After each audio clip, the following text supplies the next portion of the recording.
Good afternoon and welcome to this third day of the TRANSCEND Webstival of Innovation in Water Resource Management. We will wait a few seconds to enable others to join this meeting and start soon.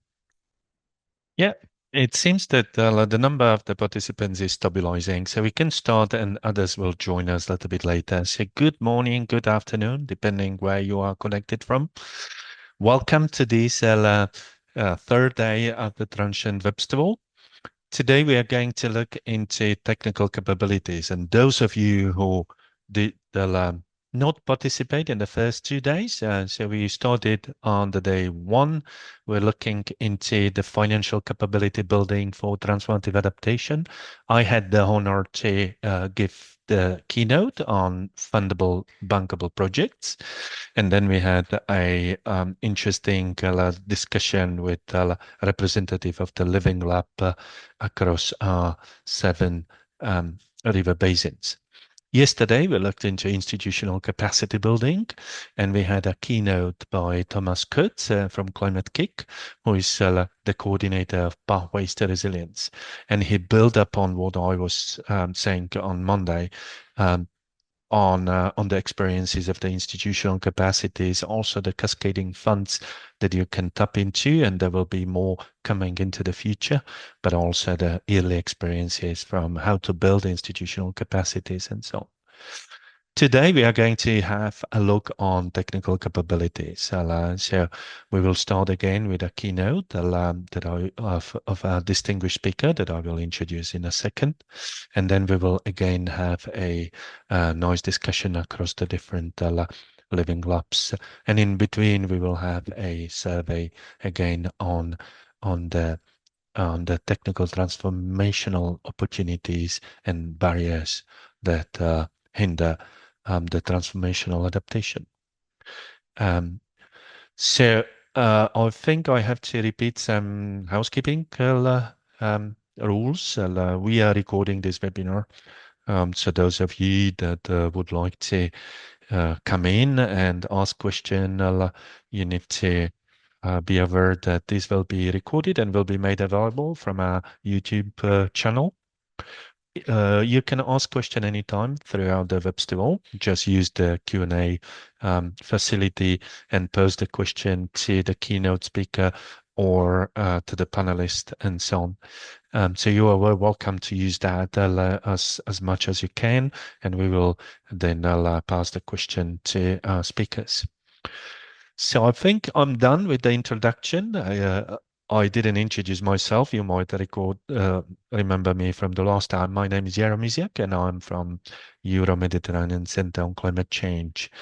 And speaking about CMCC, how we call the Euro-Mediterranean Center on Climate Change, it's my pleasure to introduce Dr. Silvia Torresan, who is the director of the research division risk assessment and adaptation strategies. And she is also the designated coordinator of the project that I mentioned yesterday, and Thomas mentioned it as well, the Climax Next, the project that will further develop the toolbox, open source, open access instruments and guidance that enables you to explore the climate risk and climate adaptation opportunities. So Silvia has prepared for us a nice overview about how complex the assessment of climate risk might be and what are the opportunities and in exploring the analytical advancement, and also she will mention what you can expect from Climate Next project once it's up and running. So without any further ado, Silvia, it's lovely that we have you in this Webstival. Thank you very much for accepting to give the keynote, and I hand over the floor to you. Thank you very much, Yaro, and good afternoon, everybody. I'm happy to be here with you to introduce what is the recent experience that we have at the CMCC regarding the implementation of multi-risk and resilience assessment methods in order to advance climate adaptation and support also the regional and local authorities in their pathway for adaptation. Yeah. No. Ho separato gli schermi. Ok. So let me start saying that we are living really in a world where natural hazards interact, and we need to deal with this complexity. We need to enhance our capacity to assess and manage multi-hazard risks. And also climate change is an amplifier of the overall risk. So it's very important that we enhance our capacity on the territory to anticipate the hazards that may overlap in space and time, and also, as you can see here, for instance, in the Veneto regions, affecting different landscape from the mountain to the plain to the coastal area. And it is very important that we also have the capacity to understand how these multi-hazards can affect and propagate throughout different sectors. And this means that we have to analyze how they can be amplified through different effects on the critical infrastructure and also on the financial systems, but also on the environment. And it's very important that at the same time we develop the capacity to implement disaster risk management measures that can be effective against multiple kinds of hazards. So avoiding synergies or maladaptation measures where we have some measures protecting against flood, for instance, like in this picture, that can make the system more vulnerable to earthquake. It's important that we understand how we can cope with multi-risk situation in the present, how we can build the resilience, how can we maintain the current state of the system, and but also how and when we will have to transform the system to be ready to live in a world with different riskscapes and also climate change impacts, and be ready for transformational adaptation. So how we can do this? It's really important that we have risk-based information that can and scenarios that can help to anticipate and manage the future uncertainties, but also see what the possible futures could be. And also we have to cooperate together, the scientific community, but also with the public authorities and the other actors living in the community to better plan and design for adaptation. And in this slide, I have summarized also what can be important features for climate risk assessment to be ready to deal with multi-risk and also to support transformative adaptation pathways. So you can see there is a need to implement multi-risk assessment and multi-risk management approaches, also to understand how we can upscale nature-based solutions and also better understand the resilience of the system and how the shocks, the climate shocks and trends may affect all the components of the systems. Also, it's very important to apply co-development and participatory processes. And in all these steps, there is an important role that can be played by the new technologies like artificial intelligence and the capacity to use big data to be able to capture all the determinants of risks. We start now with the multi-risk, and this is an example of a recent framework for multi and systemic risk assessment and management that has been developed within the Myriad EU project. And it is a framework that helps to really understand the system and also make then the characterization of direct and indirect impacts, help to evaluate the risks and identify potential risk management pathways. It is an iterative framework because then there is the need to also account for the situation nowadays, but also to see how in the future the system could be and to reiterate the process. You can also navigate this framework in the website of the project, and there is also a related publication. And now, I have to tell you that this framework has already been tested in several European pilot regions and proved to be effective also in cooperation with the stakeholders and local stakeholder networks. And I'm going to show you how we did apply it in Italy for the Veneto region, that, as you can see here, is a region characterized by very different landscapes. And so very different combinations of hazards. We analyze how hot and dry events may combine and create hazard effects to the population, the agricultural areas, the ecosystems, but also on the other side, the wet event, the extreme precipitation and flood event may affect the coastal area, and so on and so forth. So we did our assessment with the objective to understand how natural hazard may combine with climate change and affect critical sectors such as ecosystems, finance, and tourism. And in our analysis, we combined different quantitative and qualitative approaches, as you can see in this slide. So from one side, we started in the development of conceptual risk models and impact chains, and also the characterization of indicators and indexes to make a screening of the regional hotspots. But then we tried also to use more sophisticated models based on AI and machine learning to analyze the multi-hazard clusters and footprints, and also make an estimate of the future risks in the coastal areas for the water quality and the ecosystems, population, buildings, and infrastructure. And on the other side, in parallel, we develop also this participatory approach and also qualitative approaches like the risk storylines, and also the application of a peer review risk assessment framework for the identification of disaster risk management approaches and climate change adaptation pathways.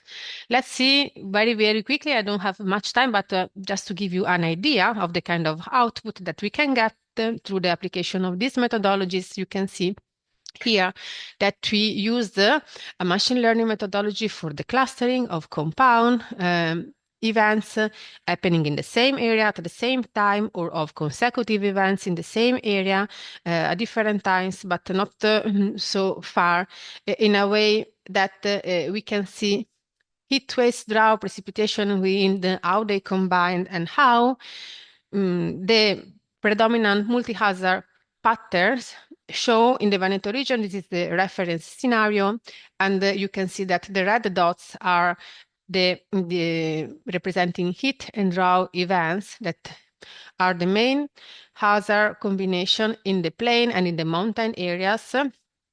And also there are some parts of the territory which will be hit by more frequent wind precipitation, extreme precipitation and wind events, especially in the coastal areas, while in the plain area we will have alternative extreme events like extreme heat waves and precipitation events.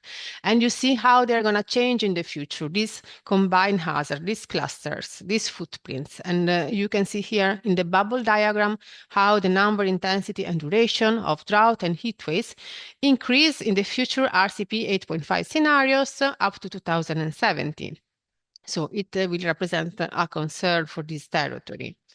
And then we moved also on the analysis of multi-risk, how multi-hazards may affect the receptors in the territory. So the built environment, the population, the agriculture, and the tourism. And we developed several multi-risk maps. And for instance, you can see how the risk for the agricultural sector is expected to change from the current to the future climate. Of course, there are several agricultural areas in the central plains of the Veneto regions that can be at increasing risk to drought and heat waves in the future.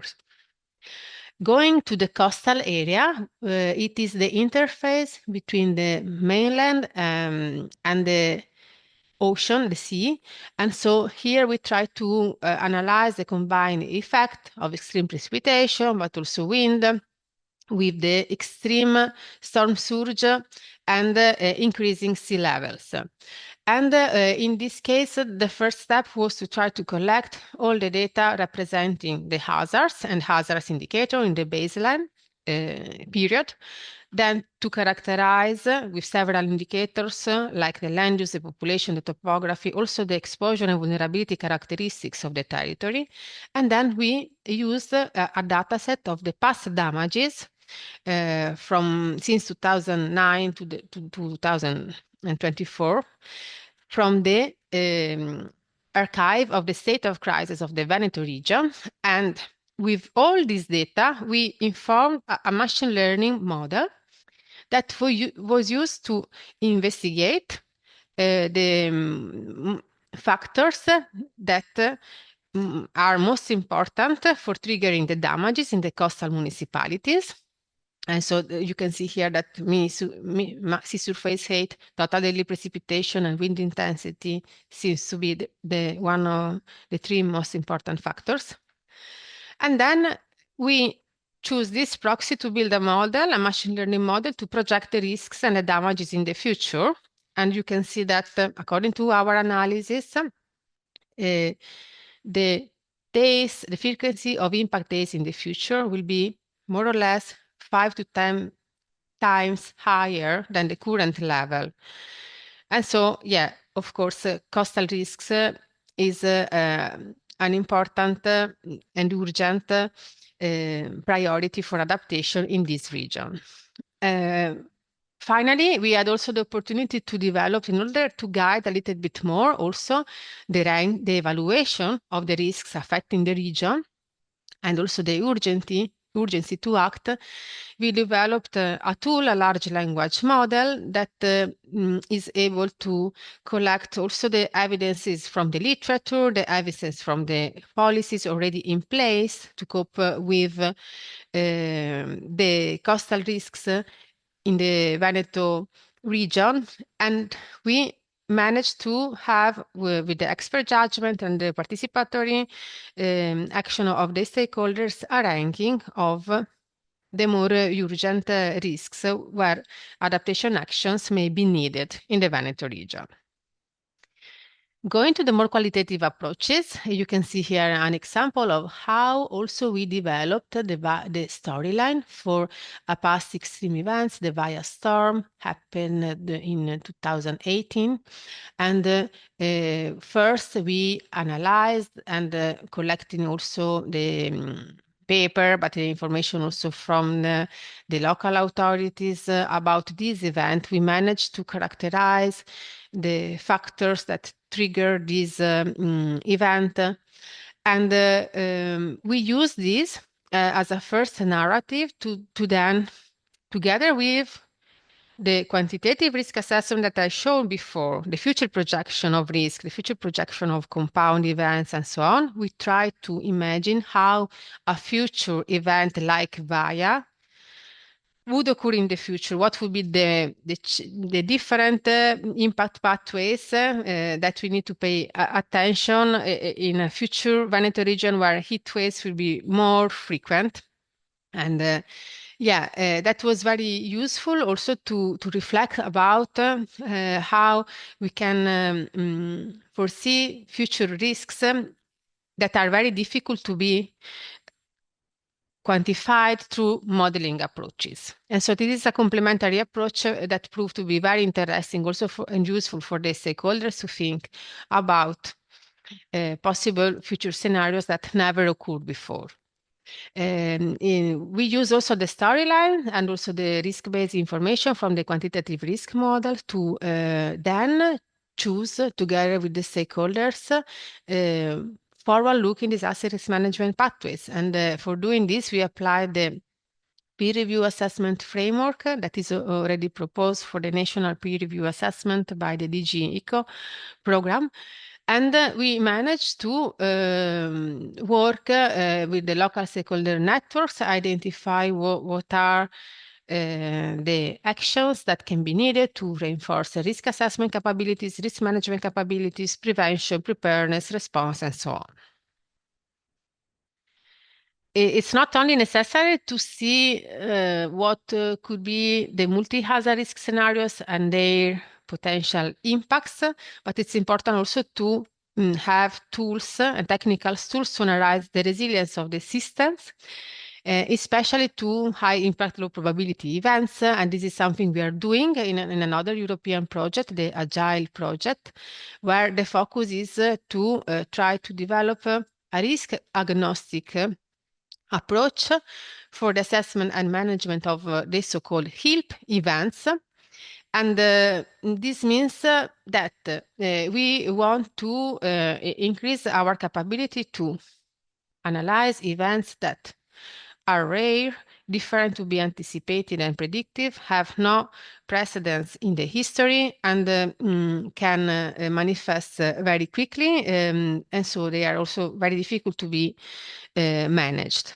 And this can also include cascading and compound effects, but like those related to the perfect storm in Venice in 2019, where we had really low pressure, strong winds, storm surge events, and high astronomical tides all together. And it was very difficult to predict this event, but also mega disasters like the Fukushima nuclear power plant disruption or the volcanic eruption in Iceland, who created really faraway consequences also for the air transport and so on.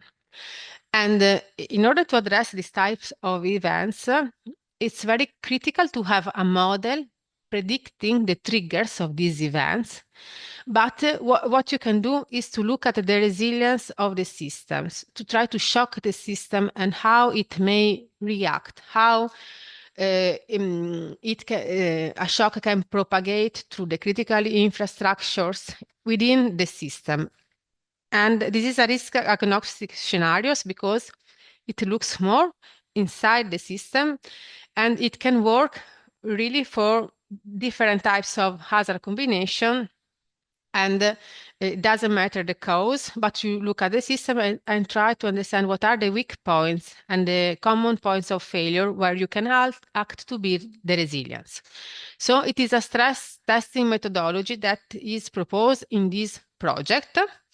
And through different kind of exercises and simulations that can help to analyze how we can respond and plan for these extreme events and unexpected conditions.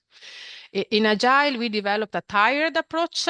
This starts with a qualitative scoping study with lower complexity and data dependency.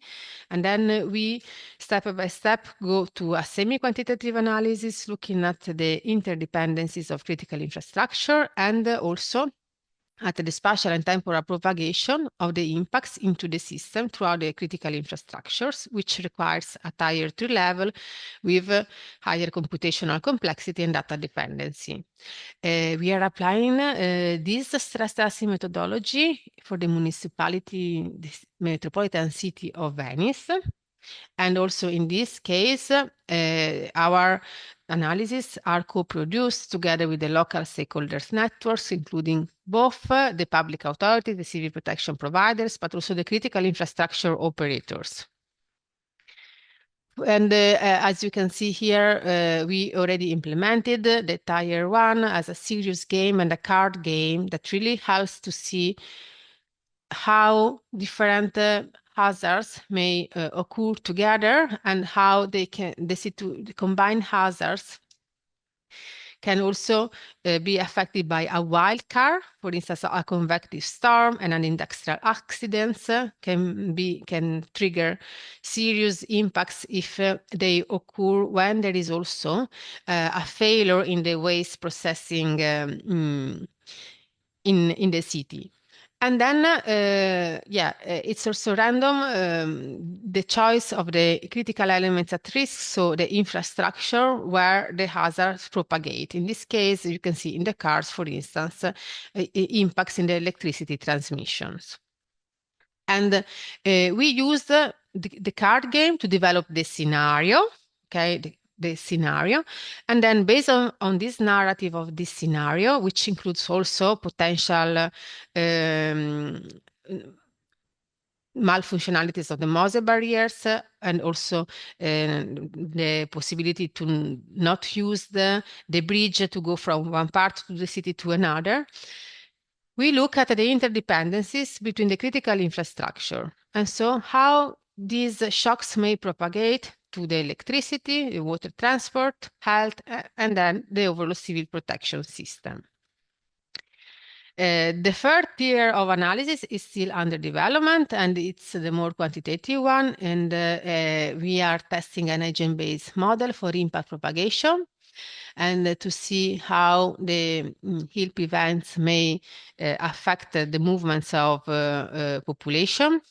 And then we are also trying to develop deep reinforcement learning algorithms that can integrate also the responses into the modeling, and see also how we can optimize the responses and so the actions during and after these events.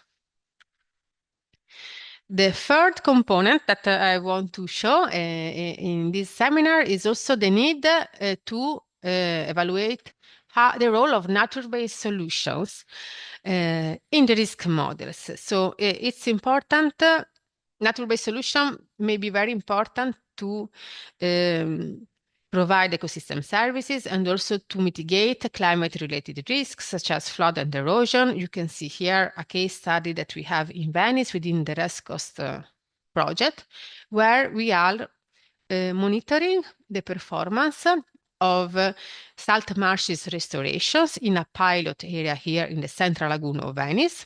Monitoring the performance means that we are taking in-field data regarding physical chemical parameters around the salt marshes, but also we are sampling biodiversity and measuring indicators related to ecosystem services in this area. But our goal then is not only to analyze with this data the performance of nature-based solution, but to model how nature-based solution can be effective if we upscale them in other parts of the lagoon, and also if we include the future climate change scenarios and potential drivers also acting on the nature-based solution. And with the risk models, we can, for instance, be able to analyze how seagrasses and salt marshes may help to mitigate extreme wave energy, so attenuate the action of the wave acting on the salt marshes, and reducing also the water levels. And this can be done integrated MVS in hydrodynamic modeling. But then we can also integrate the hydrodynamic models with biogeochemical models, taking into account the nutrient cycles, and embed nature-based solutions, revegetation of salt marshes, for instance, into this model to see how salt marshes reconstruction can help also to regulate the water quality and the quality of the ecosystem around the salt marshes. This is quite important. And apart from the integrated environmental models, we are also working on a Bayesian decision network that can also help to integrate the outputs of all these models and account for multiple ecosystem services. So we want to see overall in how far upscale the salt marsh restoration can help to provide ecosystem services like water quality purification, but also capture CO2 and also help to reduce flooding and erosion. So an important thing is that, to develop all these models, also those related to the nature-based solution, it's important to have a participatory approach, so to talk with the community in order to understand the problems, take all the data available, understand the priority areas for further intervention and upscaling of nature-based solution in a way that we can develop the scenarios for the future vision of the lagoon, and use the model in a way that can be really helpful for the community in the end. And in this project, this proved to be very effective because we established a real platform of stakeholders and also managed to finalize a roadmap for so-called restoration contract with a commitment for continuing the collaboration in the future. So the model and the scientific results that we will continue to produce will help the authorities to identify potential adaptation pathways for to achieve the sustainable development of the lagoon. The final slides now are related to the climax and the climax next project. All the tools and methods that I presented were developed by scientists, but our goal now is also to make them more scalable and usable by the regional and local authorities to implement their climate risk assessments. So there is the Climax project that already developed a framework and methodological guidances and also a toolbox to navigate all the steps that are needed for the climate risk assessment, from the risk scoping to the risk identification, analysis and evaluation.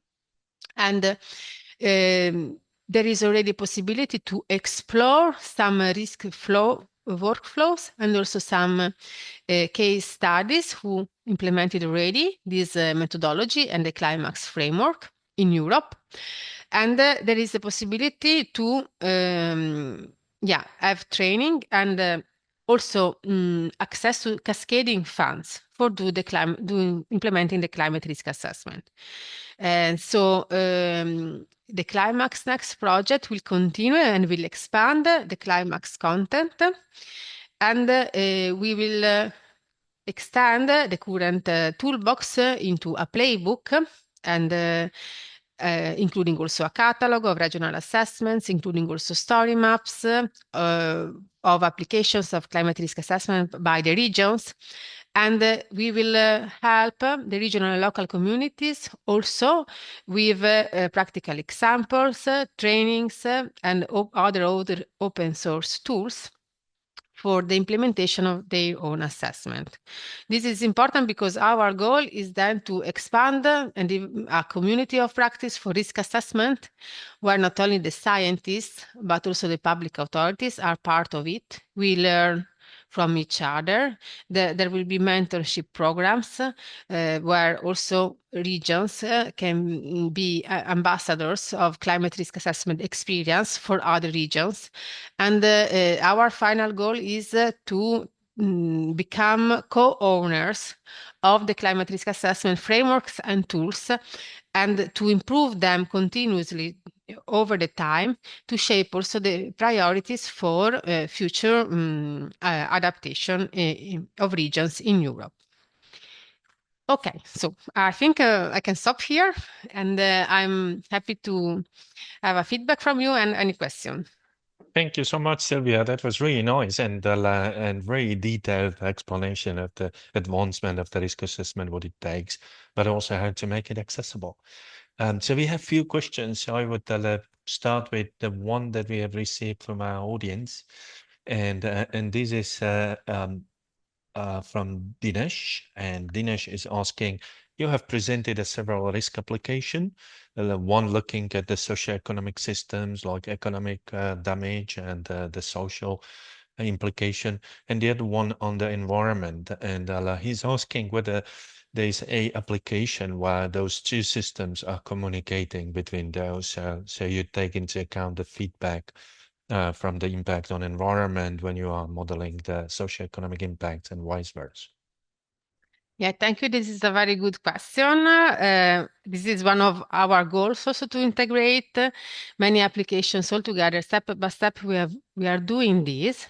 So we hope we will be able, for instance, in the Agile project, to combine the stress testing methodology for the critical infrastructure with a stress test for the lagoon environment, with taking also advantage of the experience and the model we developed in RESCOST. So progressively we are going there, and we have the capacity. It's just also important to achieve a complex problem, going there step by step with a modular approach. Yeah. Fantastic. And then we have another question from this time from Dionisio, and he is asking, in principle, the Climax and Climax Next is opening up the environment for anyone to upload the workflows that are developed according to certain conditions and standards. And he's asking, why, because Transcend is looking into developing some open workflows. So first place, would you welcome this if this project developed the regional experience translated into Climax Next toolbox? And the second one, because Transcend is developing advanced socioeconomic modeling. That also includes the coupling with ecological modeling. So do you envisage there is a space in Climax and Climax Next for this type of more advanced socioeconomic models? Okay, so thank you for the question. I think in principle, yes, in Climax, we also hope that other projects can upload also their models in the toolbox. There is a specific task related to links with external projects. So, yeah, it will be very important if also other scientists can and are happy to include their workflows in a common toolbox in order to have a unique platform where several modeling options are available.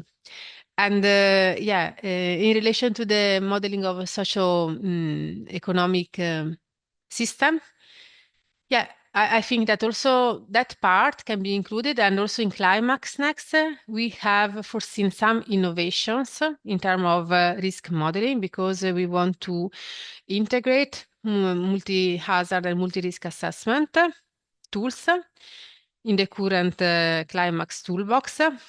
And yeah, also further develop agent-based models, taking into account how impacts propagate throughout socio-ecological systems and so on. So there is also an advancement of the models for achieving multi-risk assessment in Climax Next.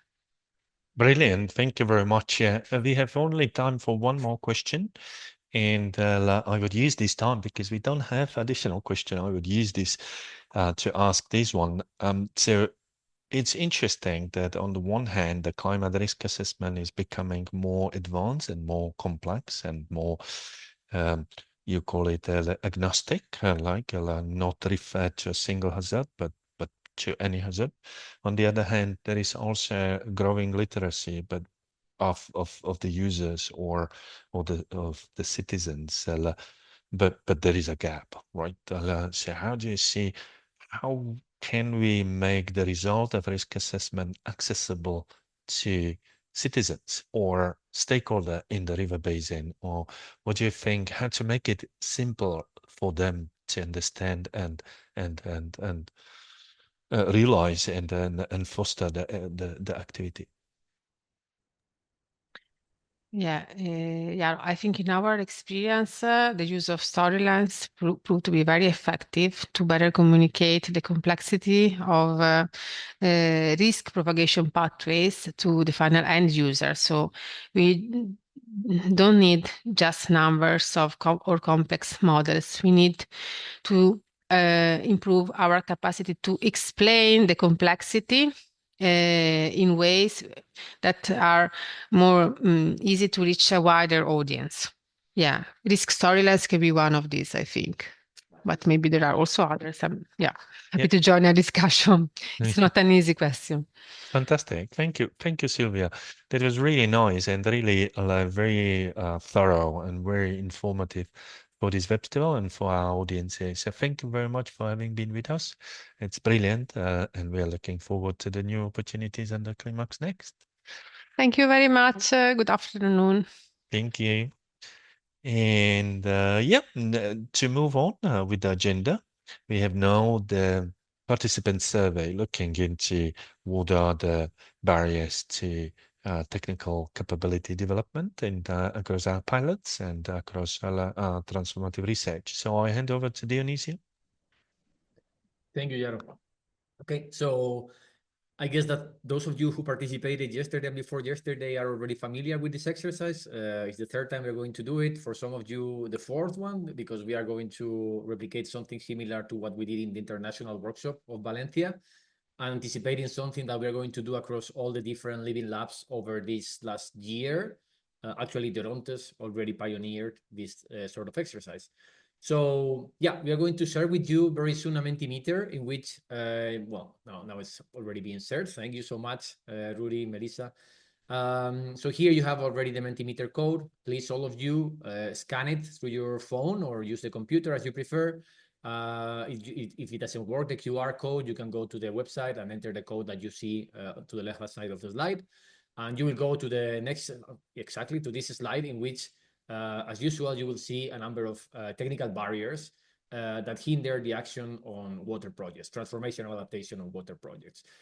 We have divided, as you know, we have already been working quite heavily on this. We have been listening to all of you, getting information through workshops, reports, interactions, bilateral meetings, etc. We have been compiling a list of potential candidate theories that explain why we have barriers to transformational adaptation. This is based on the literature, and as I mentioned, all the engagement we have had with stakeholders and with all of you. And now we are seeking to validate them. So essentially, what we are asking you is to let us know whether you think that these barriers that were mentioned by you or some of you are relevant and how relevant they are. Okay. So as a first step, I'm going to ask you. We are asking you in this Webstival to rank these barriers from the most relevant to the least relevant. So yeah, you can. I mean, I see that only 14 people have already joined. I mean, if we have 30 people participating today, so please try to connect all of you because these responses are very important for us. We are going to use them later on into our activities and deliverables. And those of you who are already connected to the Mentimeter, please start addressing the question and ranking the barriers. We don't have much time, so it's important that you already start replying as soon as you can. Yeah, as I was mentioning, these barriers, I mean, are referring to the technical capacity, technical issues. We have 7 of them. The first one is information asymmetries, so basically referring to the problem that you may face when there are different levels of information across agents that may lead to inefficiencies or unfair outcomes. Then you have issues related to privacy, because sometimes transformations may be seen as violating private or communal privacy. A good example is Earth observation or remote sensing, which is getting increasingly granular and detailed to the extent that we can see what people are doing at a very detailed scale. Then you have misinformation, familiar, I guess, to most of you, false or inaccurate information that either is intentionally harmful or not. So basically wrong ideas that permeate to decision-making processes and stakeholders. Then incomplete performance assessments. This is a core topic of Transcend, of course. Sometimes we have to decide, well, policymakers have to take decisions, and sometimes the decisions are based on incomplete data or incomplete performance assessments. In some cases, we don't even have models or remote sensing data or any sort of monitoring, and we have to decide on something with very limited data. Then you have uncertainty, again, a core topic. So sometimes you may have some information, but you don't know how this will evolve into the future because there's uncertainty. And then lack of validation in some cases. This is also relevant in many living labs because where you don't have, where you have some information, you may have some data, but essentially the information is being generated by tools that have not been validated, exposed. And finally, technology readiness. So essentially, sometimes in order to implement a policy, including transformational adaptation policy, you may need some technologies or prerequisites that may not be in place. And this refers to technology readiness. Okay, so I see that 9 people have already ranked the barriers. I will give you a few more seconds trying to reach the number of 10, ideally 15, since 15 are already connected to the Menti. So please, those who are still thinking or pending response, go ahead.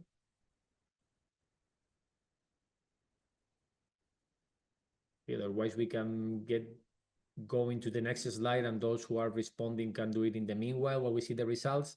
So this is the results that we have been. Thank you. I see that some extra results are arriving, which is good. So here we see the ranking of the technical barriers. You can see first we have uncertainty, then we have incomplete performance assessments, which, as I mentioned, are two core topics of Transcend. So not surprising that these are at the top. Then validation, misinformation, information asymmetries, technology readiness, and privacy. Privacy, the last one. Okay, great. So we have received already 12 responses. Now what we are going to do next, as you know, because this is the third day, is to start giving a priority rank to the different recommendations that you can see here. So we have 9 recommendations to address the previous 7 barriers.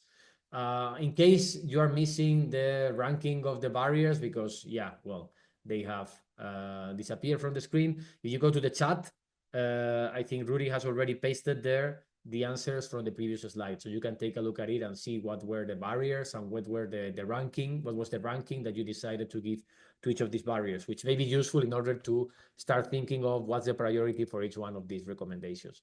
So here you have several recommendations. Some of them are more connected to policy, ranking, and design.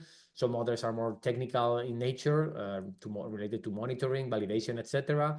But all of them are related to the technical aspects of decision-making and transformational adaptation. So first of all, you can see the Tinbergen principle, which is an economics principle that says that if you have 4 different policy objectives, you need 4 different solutions. So essentially, you have to provide one solution to each problem, to each individual problem. Then the second principle, which is the assignment principle, closely connected to the first one, says that you have to give for each of the problems that you have, basically allocate the solution that works better for that problem. So this is the assignment principle. So very simple, essentially. So these two, basically what I'm saying is that you don't have to look for a cure for all solution or a silver bullet, but rather try to come up with a portfolio of solutions for a portfolio of problems. Then you have implement tariffs that internalize externalities, such as environmental costs generated by some practices.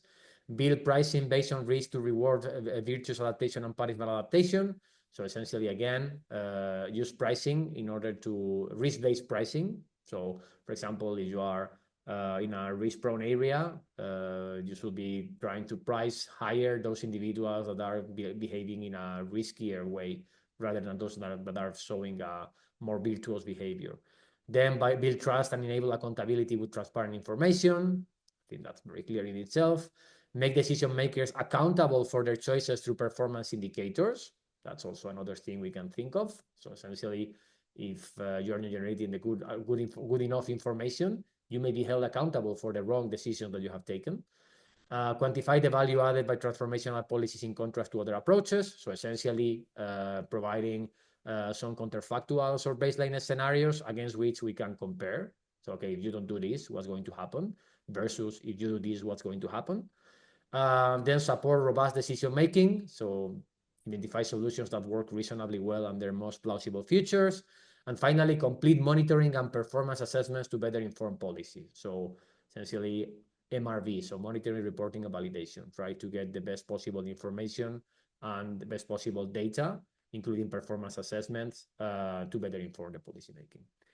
So these are the different recommendations. Try to assign a priority to each one. I see 9 people have already responded. I guess we can move on to the next slide and give people the time to continue responding while I comment the results. So the most relevant ones are very close, actually. We have building trust and design of policy instruments that are suitably aligned with the objectives. So basically, these two are like leading. Very close are make decision makers accountable. Okay, we have many decision makers today, so it's good that you see this in this way. And then complete monitoring and performance assessment. And then follow very closely these two, support robust decision making. We have, well, it appears that we have 2 different groups. So at the head, we have 3, 4 policies right now. Assignment principle, building trust, accountability, and complete monitoring and performance, followed by the robust decision making. And then the other group, the other 4 categories fall a little bit behind of those.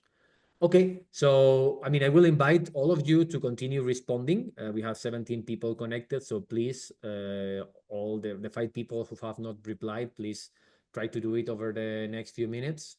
while we move on with the Webstival. I don't want to take any more time.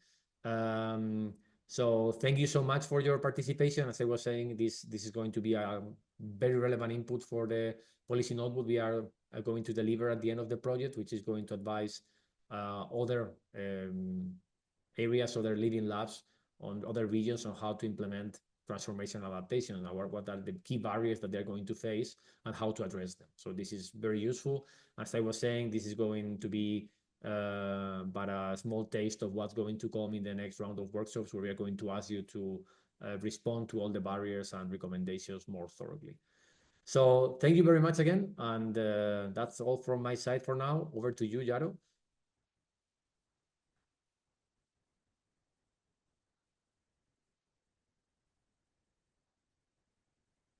Or sorry, over to you, Majid, as you have said.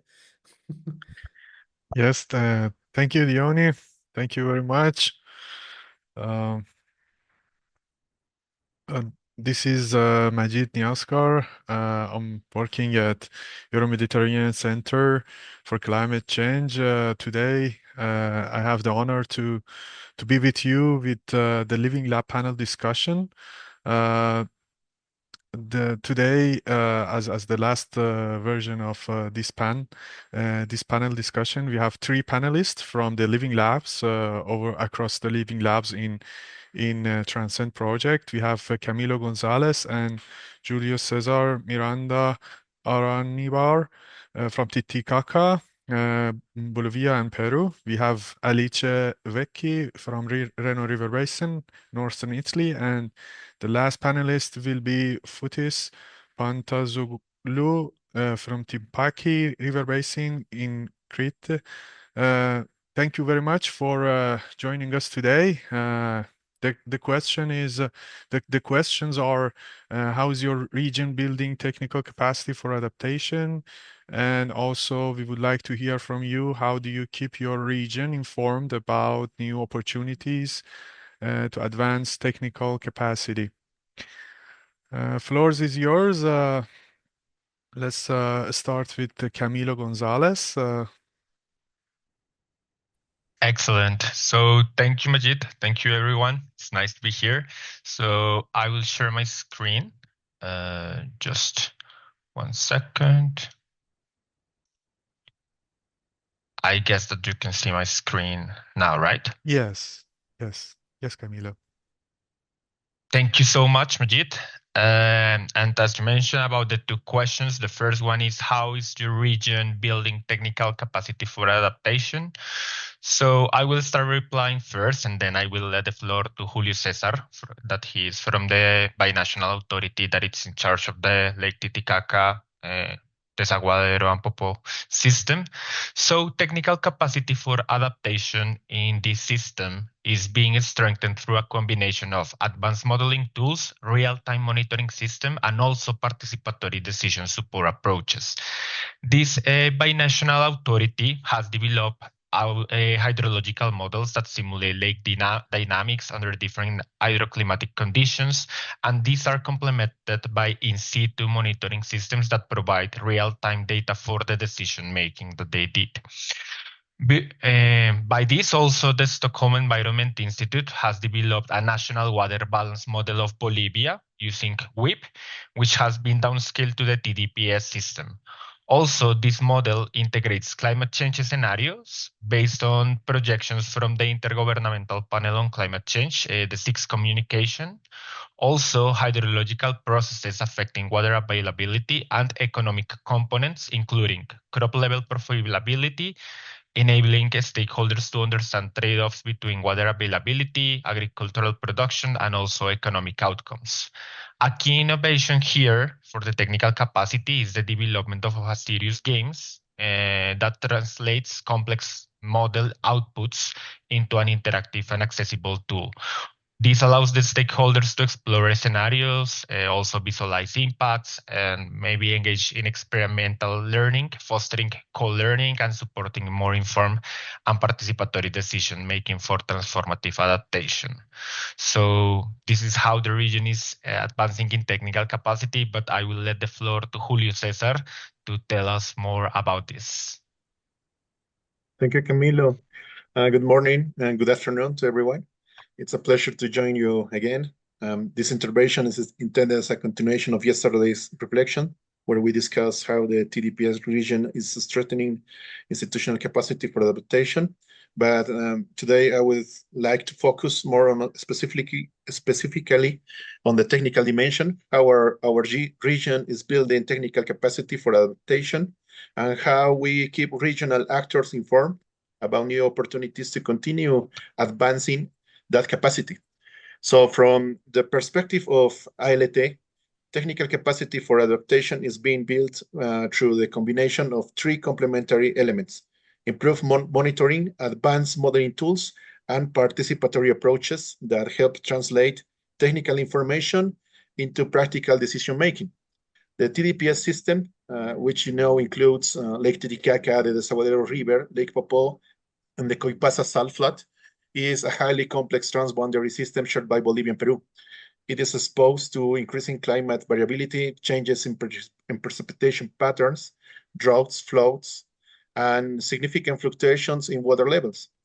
These challenges require more than general coordination. They require technical tools that allow institutions to understand the system, anticipate risks, of course, evaluate the scenarios as well, and support better decision-making processes. In this context, one of the first ways in which technical capacity is being strengthened is through hydrological and environmental monitoring. LT has developed and maintains monitoring systems that provide relevant information on water levels, hydrological and meteorological conditions, environmental variables such as eutrophication and pollution sources in different parts of our system. These monitoring efforts are essentially because adaptation decision must be based on timely and reliable and comparable information. Without consistent data, it becomes very difficult to understand trends, identify risks, or even evaluate the effectiveness of adaptation measures. This technical capacity is also being reinforced through modeling. At the institutional level and throughout our 30 years of experience, ALT has worked with hydrological models that simulate the dynamics of the TDPS system under different hydroclimatic conditions. These models help explain how changes in rainfall, evaporation, inflows, and lake levels may affect the behavior of the system, and they are particularly important in a context where climate variability can generate very different impacts across the basin, affecting water availability, ecosystems, productivity, and local livelihoods. In this context, a significant contribution in this area has come through the collaboration between ALT and the Stockholm Environment Institute, SEI, with the TRANSCEND project, of course. This collaboration has focused on integrated hydrological economic modeling using WIP, as Camilo was saying, and including climate scenarios. This is especially relevant because adaptation cannot be evaluated only from a physical or hydrological perspective. In the TDPS region, water availability is directly connected to agriculture, production, local economies, livelihoods, and territorial development. Therefore, the integration of hydrological and economic components allow us as an institution and stakeholders as well to better understand not only where the water may become scarce, but also what its scarcity may imply for production systems and economic outcomes. So the weight-based modeling work supported by SEI contributes to this objective by incorporating climate change scenarios and hydrological processes to the analysis. So another important element in building technical capacity for us is the use of tools that make complex technical information more accessible to different stakeholders. In this regard, one of the most innovative contributions of the TRANSCEND project, I think, has been the development of a serious game for the TDPS system, which we presented almost 2 months ago. This tool translates complex model outputs into an interactive format, allowing stakeholders to explore scenarios such as droughts, crop pattern changes, and management strategies as well. The value of this type of tool is that it does not simply present information. It creates a learning environment.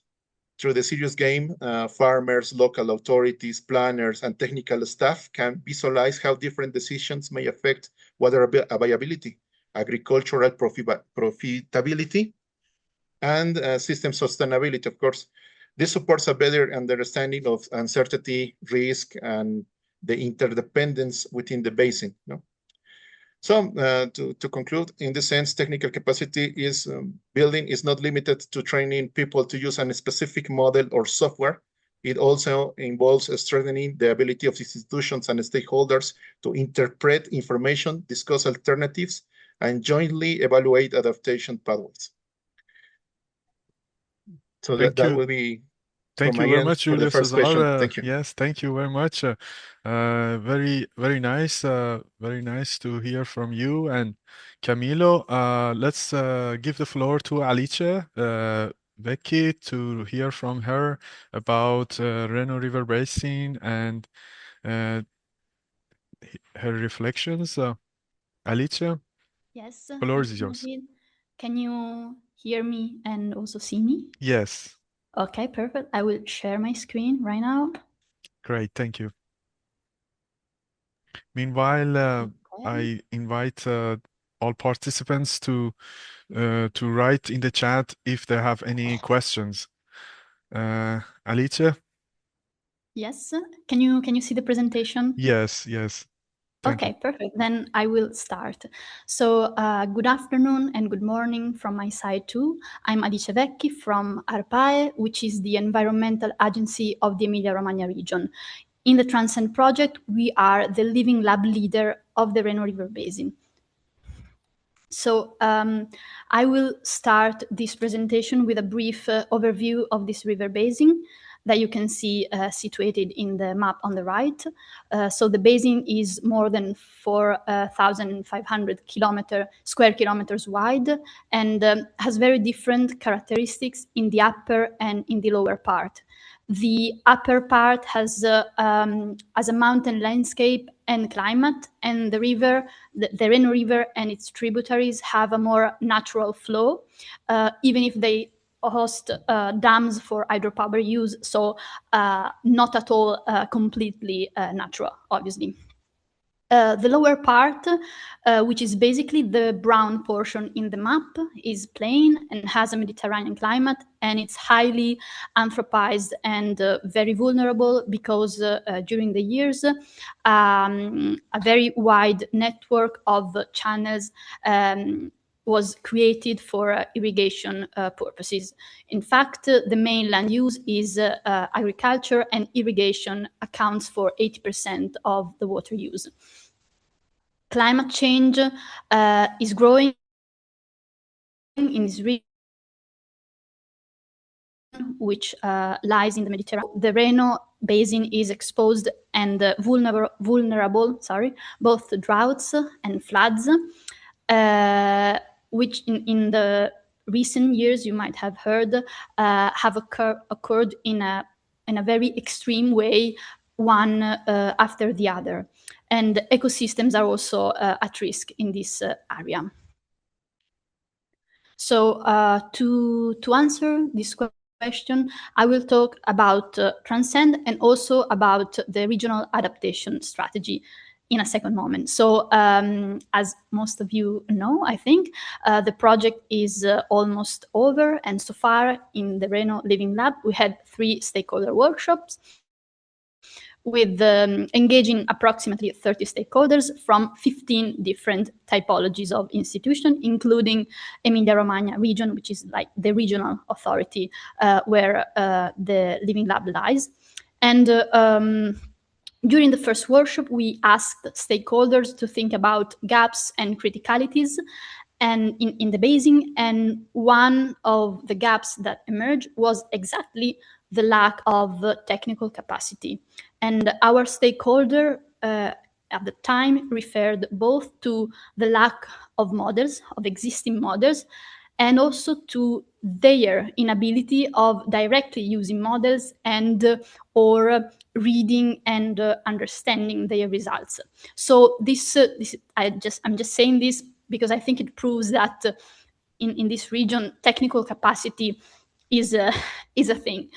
At the beginning of the project, you can see the modeling suite that we had on the right. So we had seasonal forecast and meteo weather available data. We had climate, water balance, and agronomic models that needed to be updated. And we did not have a hydrological and a socio-economic model. In this slide, you can see our modeling suite right now, that it was completed and enhanced through stakeholder feedback. And as in every living lab, the results and the modeling suite itself were shown to the stakeholders through serious games. You can see a couple of pictures of our first serious game and the second one with very happy stakeholders playing. And this methodology, I think, helped us gain technical capacity, both in terms of new existing tools, but also in terms of familiarity of stakeholders with results and modeling uncertainty. So now I will leave Transcend to tell you something that I think is relevant today. So ARPAE is currently, my institution is currently taking part in the update of the regional climate adaptation and mitigation strategy. The original strategy was published in 2010, and the main novelty of this update is the introduction of a climate risk assessment. As you can see from the little scheme, the work will convey into a plan for mitigation and adaptation. So what we are doing at the moment, the process is ongoing, is evaluating 3 key risks: drought, both agricultural and relative, floods, fluvial and coastal, and heat waves. And we're doing this using Climax methodology shown by Silvia in her presentation, so I won't say more about it. I will just say that our region is not directly part of the project, but as everything in the project in Climax is open source, we are currently using the methodology and always powering it with local data and associating it with local tools when they are available. I mean, for the risks where we have local tools. Okay, so I just want to show you an example of what we are doing with the heat waves risk. So what you see here is just a preliminary result from the application of the Climax, I'm sorry, I don't know, workflows as they are. So this was very important for us because it provided a ready and easy and very useful preliminary result, like a starting point for a more local analysis, which is also suggested, obviously, by the methodology of Climax. And we are trying to do this local analysis through a participatory process with regional stakeholders and experts. So, to get a little deeper, in the left, you can see the input data. So for the 3 elements of risks, so for exposure and vulnerability, you can see a map of the vulnerable population taken from a global data set, and we are working to replace this data with local data that combine health and social indicators, and these are chosen together with regional stakeholders and experts, of course, that are giving us feedback and opinions. The other map as well, now is the one that you see, is produced with Copernicus and Eurocortex datasets. And at the end, it will be the result of local climate data and scenarios managed directly by us. And on the right, you can see these preliminary results, which already give a quite clear idea, but the final output in this case will be a little different. We will use 2 SSP scenarios instead of the RCP ones, but the SSP corresponding scenarios, of course, and just for one period that will be 2036, 2065. So the projection on this period. So obviously this process is currently ongoing. So unfortunately, right now I cannot go deeper in the results and also in the reflection about difficulties we might encounter, but maybe there will be another occasion or not, I don't know. I think I will leave this slide aside because it's just another example of a more detailed map and result that can be obtained through Climax. Exposure and vulnerability is always the same. It changes the hazard that can be done through high resolution satellite images, and also the output will be different. In this case, the map shows the current risk and not the projected risk. I think I said it in the end. So I'm about to conclude, and I will conclude with some thoughts on the opportunities to advance technical adaptation for the future, and in general also after Transcend. So I think on a general basis, the idea is always to scale up results and methodologies, but also, when possible, tools, which probably is the hardest thing to do. But an example of this concerns the Ribasin water balance model, which is part of the modeling suite developed within Transcend. And what we will do is to update it and do a new calibration of it so that we can use it at the regional level, so beyond the project's objectives and scales, in a operative framework, so a wider framework in general. And one more thing that I would like to say is that I think that the advancement of technical capacity in this region is also currently happening through the development and the enhancement of synergies.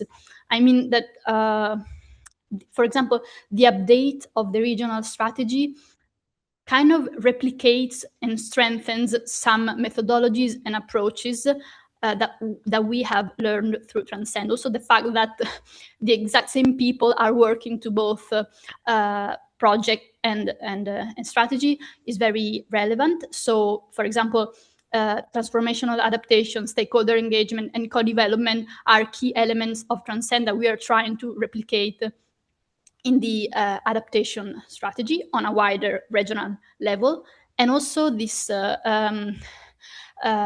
also the fact that this regional strategies is enhancing the collaboration among partners involved in Transcend, and here today stakeholders, in particular Emilia-Romagna region, and also other projects.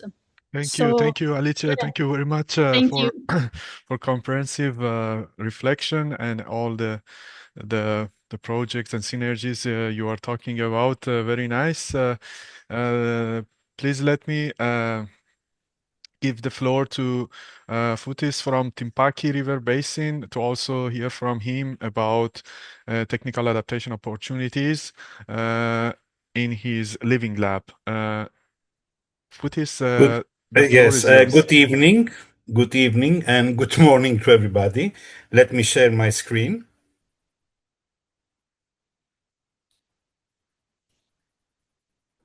Okay, my name is Fotis Pandazoglu. I'm representing the working team from the Timpaki area basin. I'm a geologist. I'm the head of the Department of Hydroeconomy of the region of Crete. And first of all, a very brief introduction to the Timpaki study area. The Timpaki Basin is actually located in southern Crete. It is a subsection of... Fotis, sorry, I don't see the shared screen. Maybe it is me, but are you sure you shared?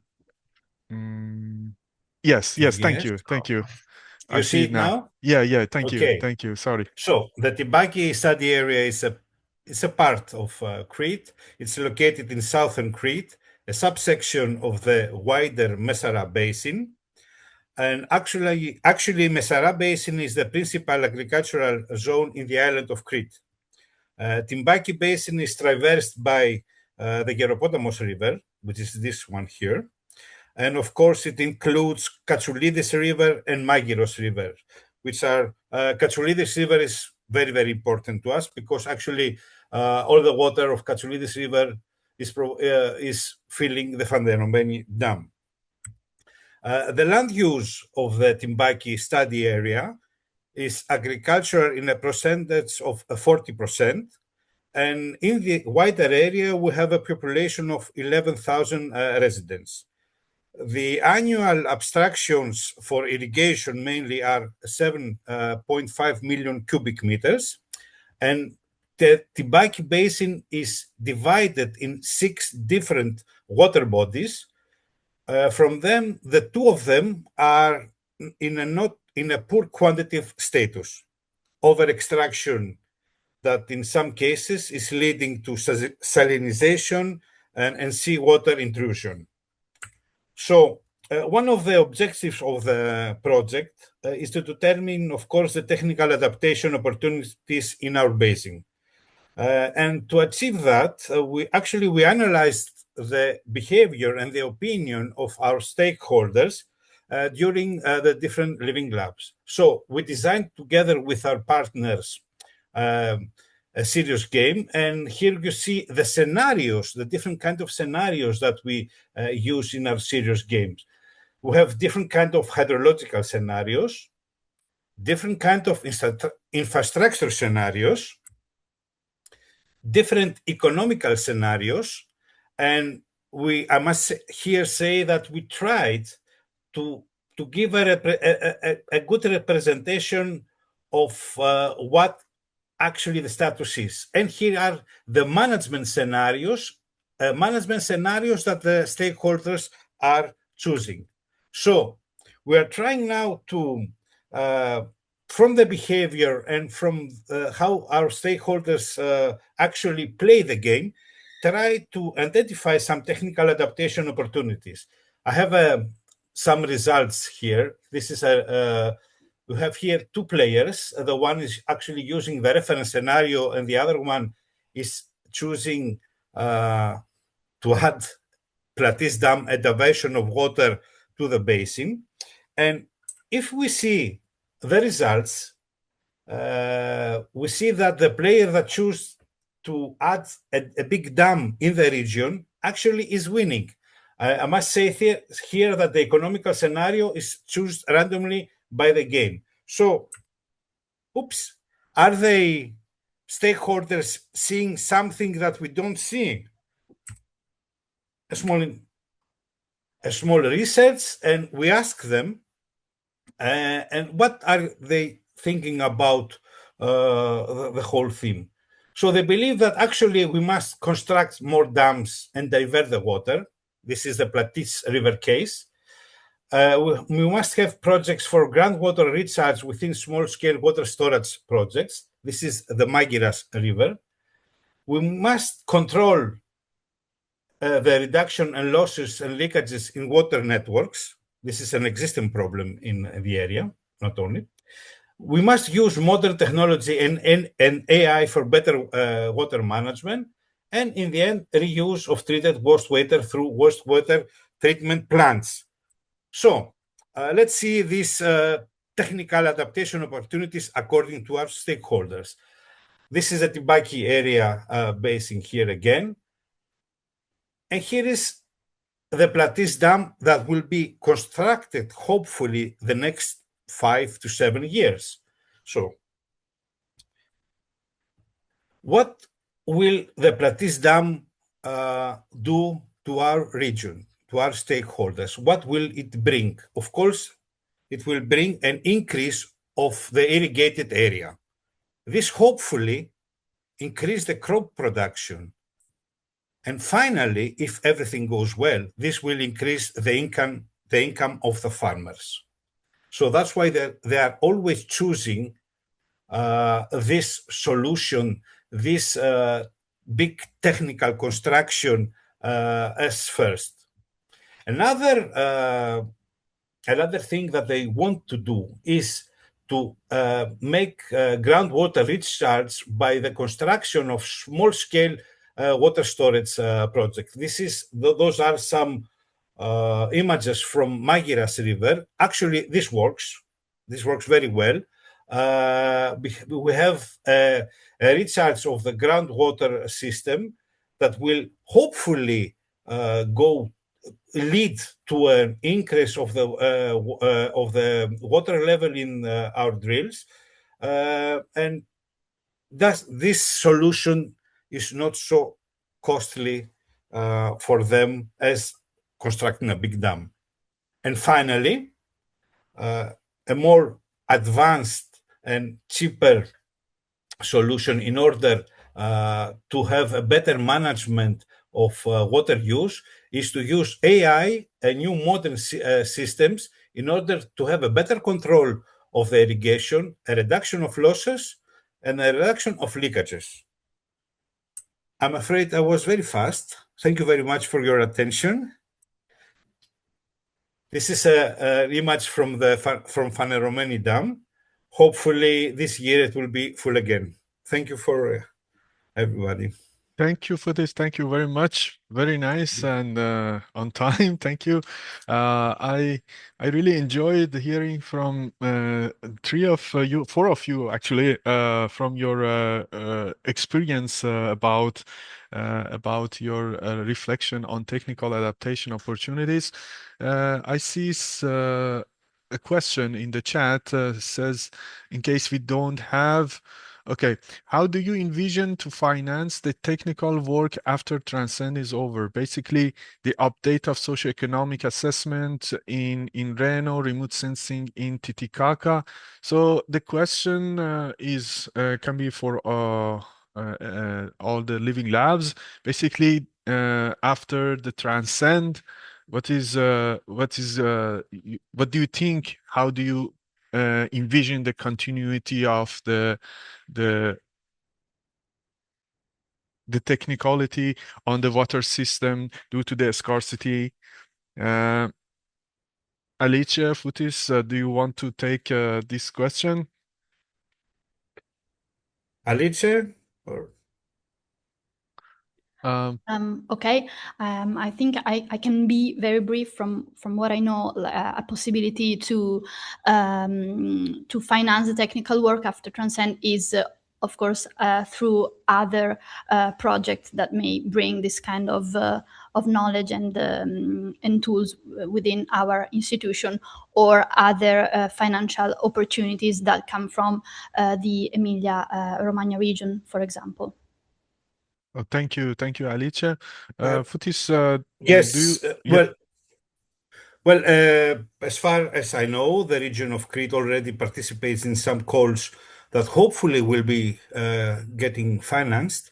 So we will have the opportunity to continue our work that we started here with Transcend. It's very interesting to us, the fact that we are approaching the whole thing with social economical criteria. So that's why we hope that we will get some extra finance in order to continue the work with our partners and the new ones that will hopefully come. Yeah, great. So let me ask another question, which is in the chat. It is for you, Fotis. It's how feasible and sustainable financially is the drought insurance, considering climate change scenarios? Do you have any results on the financial materiality of climate change impacts, and how likely are insurance companies to resist future shocks and for farmers to pay premiums? Yes.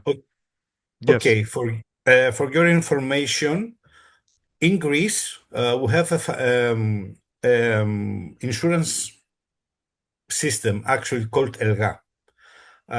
It's not paying if we have drought for 3, 4, 5 years.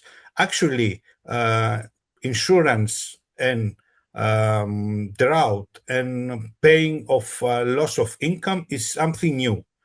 I must tell you that together with Francesco and Camillo and Maggie, we are preparing something, an idea that we have here in our living lab, that we will be introduced in the final living lab that we will have in the basin.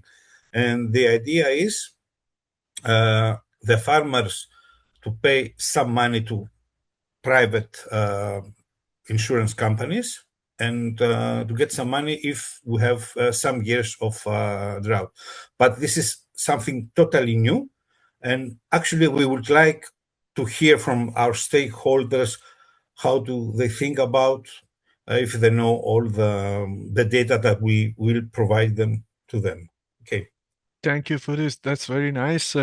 I couldn't help but notice that this serious game is a very nice tool and interactive tool to bridge technical parts of the project with the stakeholders in order to communicate and learn from each other to solve and adapt the regions to climate change impacts. Thank you very much, all of you, for this nice, fruitful discussion today.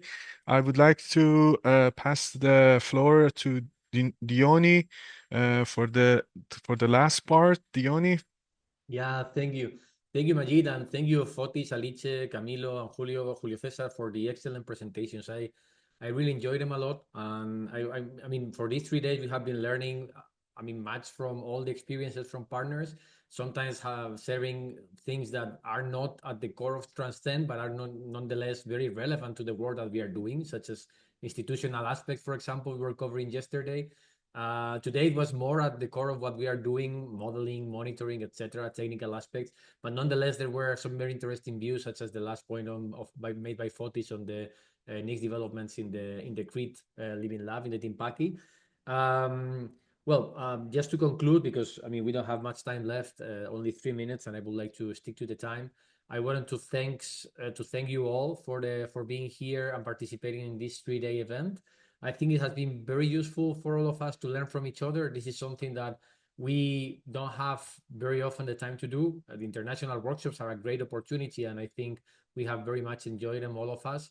But that happens twice during the project's lifetime. So I think that these engagements in the form of a Webstival or some alternative are necessary in order to keep the information flowing, to learn from each other, etc.